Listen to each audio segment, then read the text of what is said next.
ఎక్కడైనా ల్యాండ్ పై ఇన్వెస్ట్ చేయాలని అనుకుంటున్నారా? అయితే ఫ్యూచర్ సిటీలో ఇప్పుడే ల్యాండ్ పీస్ పెట్టుకోండి. పూర్తి వివరాలకు మాకు కాల్ చేయండి. నమస్తే రమగారు. నమస్తే జయ. రమగారు, స్నానం రకరకాల పద్ధతుల్లో రకరకాల పదార్థాలు, రకరకాల సోపులు, క్రీములు అన్నీ వాడి చేసేస్తూ ఉంటాం కదా. అందులో మనం కార్తీకంలో ఉన్నాం. కార్తీకంలో స్నానానికి ప్రత్యేక స్థానం కదండి. ఎలా చేయాలి? ఈ మాసానికి ఏమన్నా స్పెషల్ ఉందా? ఈ మాసానికి కార్తీక మాసమే కాదు, మాఘ స్నానానికి స్పెషలే, వైశాఖ స్నానానికి స్పెషలే, అసలు స్నానమే స్పెషల్. మనం చంటి పిల్లలకి స్నానం ఒక పెద్ద బృహత్తర కార్యక్రమం. అది ఓ 2 బకెట్లు నీళ్లు, వేడి నీళ్లు పోయాలి. అప్పుడే పిల్లలు బాగా ఎదుగుతారు, బాగా నిద్రపోతారు అని చెప్తా. పిల్లలకి చన్నీళ్ళు పోయాం.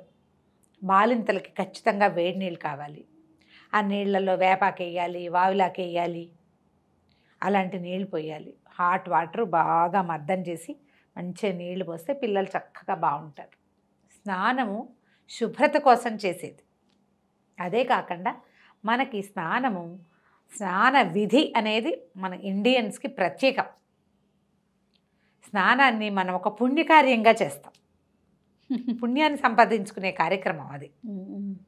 అంతేగా ఇప్పుడు కార్తీక స్నానం, ఇక నువ్వు దీపం పెట్టవు, ఏం పెట్టవు, కానీ తెల్లవారుజామునే సూర్యోదయాత్ పూర్వమే చక్కగా గోరువెచ్చటి నీళ్ళతో, అంటే మన నదీ జలాలతోటో వీటితోటో లేకపోతే బోర్ వాటర్తోటో స్నానం చేస్తావు. సూర్యుడికి ఒక నమస్కారం చేస్తావు. ఇది ఎంత అమోఘమైన పుణ్యాన్ని ఇస్తుందో అని అమోఘంగా ప్రతి దాంట్లోనూ రాసి రాసి రాసి రాసి కనపడుతుంది. ఇంకా ప్రపంచ దేశాలలో ఏ ఒక్క దేశంలోనూ స్నానం ఒక రిచువల్గా లేదు. ఇదే కాదు, మంగళ స్నానాలు ప్రతి శుభకార్యానికి ముందు చక్కగా నెత్తికి పెద్దవాళ్ళతోటి నూనె పెట్టించి, నలుగు పెట్టించి, ఒక చెంబు నీళ్లు పెద్దవాళ్లే నీళ్లు పోసి స్నాన విధిని చేసుకుంటాం. మంగళ స్నానాలు తప్పదు కదా. పురిటికి స్నానం, పిల్ల పెద్ద మనిషి అయింది స్నానం. మా ఇళ్లలో పీరియడ్స్లో కూడా 4వ రోజున ఎవరైనా ఓ చెంబు నీళ్లు పోస్తేనే మా స్నానం పూర్తయ్యేది. ఇప్పుడు ఏం చేస్తున్నారులే, మా వాళ్ళంతా మానేశారు. మిగిలిన వాళ్ళంతా ఏం చేసుకుంటున్నారు? ఒక చెంబు ఎవరైనా నీళ్లు పోసి శుద్ధం చేయటం. స్నానం చాలా ప్రత్యేకమైంది. దీంతో పాటు మనకేం వస్తుంది, శరీరాన్ని శుభ్రపరచుకోవటమే. రోజు ఓ చెంబు పోసుకొచ్చేయటం ఇప్పుడు కాకి స్నానం అంటారు. ఊరికే ఓ చెంబు పోసుకొని ఎలాగో అలాగా అనేసి వచ్చేస్తాం. అలా కాకుండా పద్ధతి ప్రకారం చేస్తే స్నానంతో బలం వస్తుంది. స్కిన్ చాలా బాగుపడుతుంది. స్నానంతో బలం వచ్చేది మనం చూస్తాం. పిల్లలకి ఏం చేస్తాం, నూనె రాసి రాసి రాసి రాసి మసాజ్ చేసి మా నలుగు బాగా పెట్టి, నేను నూనె ఎలా చేశాను, నలుగు ఎలా పెట్టాను చూడండి. నూనె ఇటు, నలుగు పై, ఆపోజిట్. నలుగు పెట్టి చక్కగా బాడీ హెయిర్ ఏదైనా ఉంటే దాన్ని పోగొట్టి పిల్లని బాగా నలిపి చెంబులతో ఇలా పోయి ఇక్కడ బడేయాలని పోసి ఇట్లా ఇట్లా కొట్టి సరి చేస్తే ఇప్పుడు పిల్లాడు సన్నగా నలికనరంలాగా ఉన్నవాడు చక్కగా చబ్బీగా అవుతాడు. బలం వచ్చిందా రాలేదా? నిజమే రమ్మగారు కదా. స్నానం బలాన్ని తెస్తుంది. ఈ విధంగా స్నానం చేస్తే తప్పకుండా బలం వస్తుంది. చంటి పిల్లలకి, బాలింతలకి, అనారోగ్యస్తులకి పీరియడ్స్లో కాకుండా మిగిలిన రోజుల్లో వేడి నీళ్ళ స్నానం చేయొద్దు. వేడి నీళ్ళు పోసుకోవద్దు. ఒక ఏజ్ వచ్చాక పిల్లలకు కూడా చల్లటి నీళ్ళ స్నానం అలవాటు చేయండి. ఓవర్ హెడ్ ట్యాంక్ నీళ్ళు చల్లగా ఉంటాయి, ఐస్ కోల్డ్గా. వర్షాకాలం, శీతాకాలం అసలు తట్టుకోలేము. అప్పుడు ఒక చెంబు వేడి నీళ్ళు, 4 చెంబులు చన్నీళ్ళు కలిపి, ఈ చెంబు అలవాటు చూడు, పాతకాలపు వర్డ్ కదా. మగ్గు అనగానే చెంబు అంటున్నాను, చెంబెడు నీళ్ళు అంతే. అదే ఒక అలవాటు. ఈ 1:4 రేషియోలో గోరువెచ్చటి నీళ్ళు, వేడి నీళ్ళు కాదు, చన్నీళ్ళు కాదు, గోరువెచ్చటి అలాంటి నీళ్ళతోటి స్నానం అలవాటు చేసుకోండి. చన్నీళ్ళ స్నానం తలకి, ఒంటికి, కళ్ళకి అన్నిటికీ మంచిది. వేడి నీళ్ళు తలకి మంచిది కాదు, కళ్ళకి మంచిది కాదు, స్కిన్కి మంచిది కాదు. వేడి నీళ్ళు దేనికి మంచిది? మనకే చలికడ్డ ఒక భావన, వేడి వేడి నీళ్ళు పోసుకుంటే అలసట తీరిపోతుంది అని. ఇది ఎప్పుడంటే బాగా పనిచేసినప్పుడు, ఎక్కువ పనిచేసిన వాళ్ళు, చాలా శారీరక శ్రమ చేసిన వాళ్ళు వేడి నీళ్ళు పోసుకోవచ్చు. మనలాగా ఇలా కూర్చుని కబుర్లు చెప్పేవాళ్ళు, కూర్చుని కొట్టేవాళ్ళు, శారీరక శ్రమ లేని వాళ్ళు మనమంతా, మనకి వేడి వేడి నీళ్ళు అవసరమే లేదు. పిల్లలకండి వాళ్ళకి కావాలి. పసిపిల్లలకి కాదు, ఒక ఏజ్ గ్రూప్, ఒక 10 years వరకు అయితే వాళ్ళకి కూడా అక్కర్లేదు. గోరువెచ్చటి నీళ్ళే చేయ. పిల్లడు అలసిపోయాడు అనిపించింది అనుకోండి, బాగా శ్రమ పడ్డాడు, కాళ్ళు నొప్పులు చేతులు నొప్పులు అంటే అప్పుడు వేడి నీళ్ళు పోయొచ్చు. లేకపోతే పిల్లలకి చన్నీళ్ళు అలవాటు చేయండి. చన్నీటితో వచ్చే శక్తి సంగతి చెప్తాను నేను. వేడి నీళ్ళతో శక్తి రాదు. ఎక్కువ వేడి నీళ్ళు పోసుకుంటే అలసిపోయినట్టు కూడా అయిపోతాం మనం. చల్లటి నీళ్ళు, చల్లగా ఉంటాయి నీళ్ళు, మరీ చల్లగా వద్దు, ఒక మాదిరి చల్లగా ఒంటి మీద పోసుకోగానే అనిపిస్తుంది ఒకసారి జలధరింపు వస్తుంది, నరాలకి బలం వస్తుంది. రెండో చెంపుకి ఏం వేయదు, మూడో చెంపుకి చలేయడం మానేస్తుంది.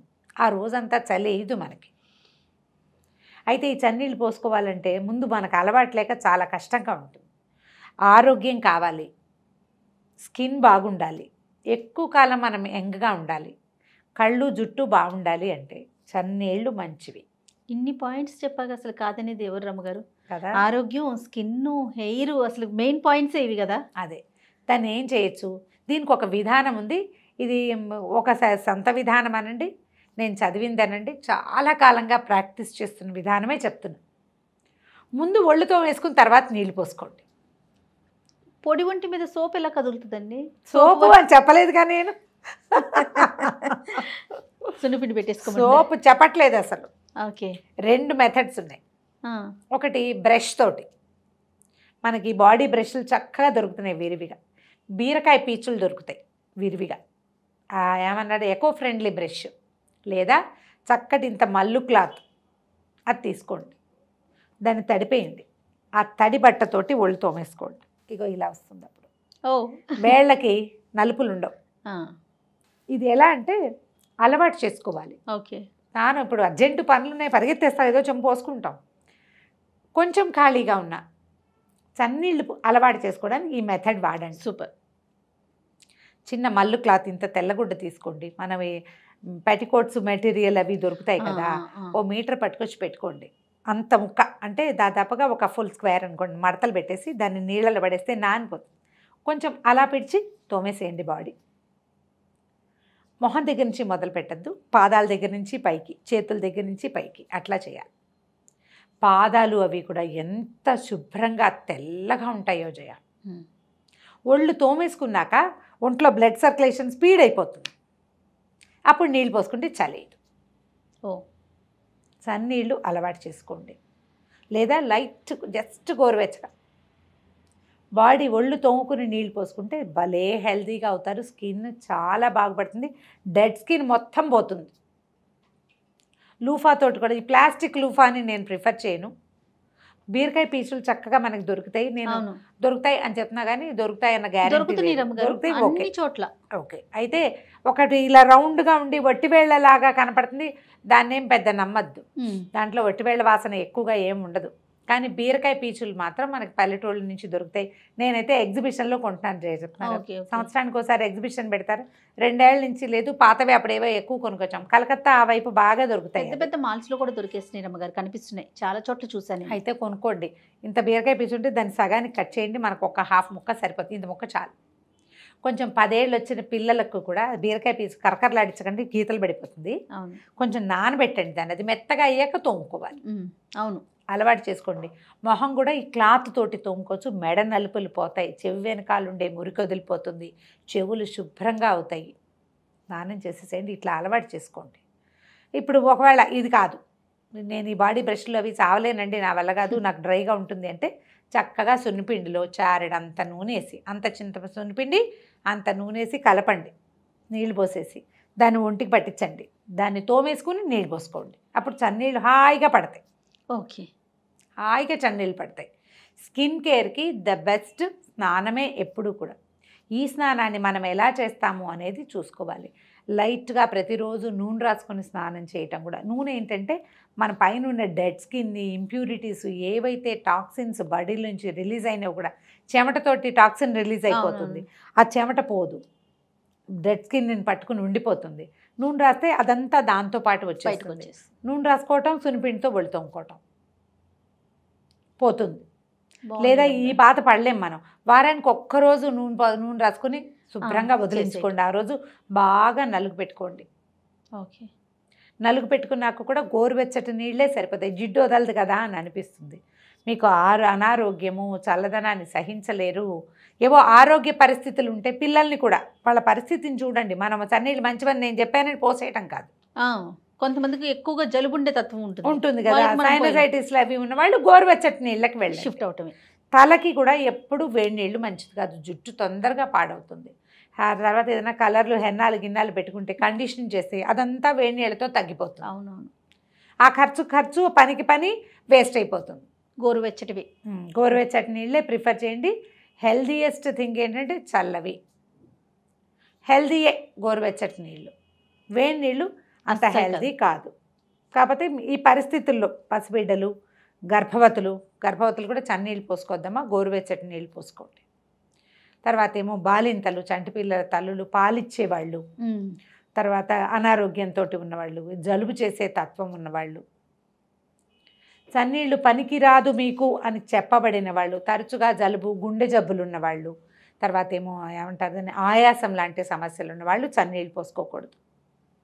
మీరందరూ గోరువెచ్చటి నీళ్ళే ఇలా చేసి చూడండి. ఇప్పుడు ఈ కాలం అంటే కార్తీకంలో చెప్తాం మనం చన్నీళ్ళు స్నానం చేయండి అని. అది ఎక్కడ వాపి కూపు తటాకాలు, అది ప్రత్యేకమైన పదం. అవును, దానికి అదే పదాలు చెప్పి అలవాటైపోయింది నాకు. బావిల్లో నీళ్ళు అవి అయితే మంచిది, బోర్ వాటర్ కూడా మంచిది. మంచినీళ్ళు లేవు మనకి, బోర్ వాటర్ ఉప్పు నీళ్ళు, జుట్టు ఊడిపోతుంది, అలా అనుమానాలు ఉంటాయి. అప్పుడు ఏం చేస్తాం, ఇంకా గోరువెచ్చటి నీళ్ళే పోసుకుంటాం. ఆలోచించి ప్లాన్ చేసుకోండి. తప్పకుండా అండి. నమస్తే. నమస్తే.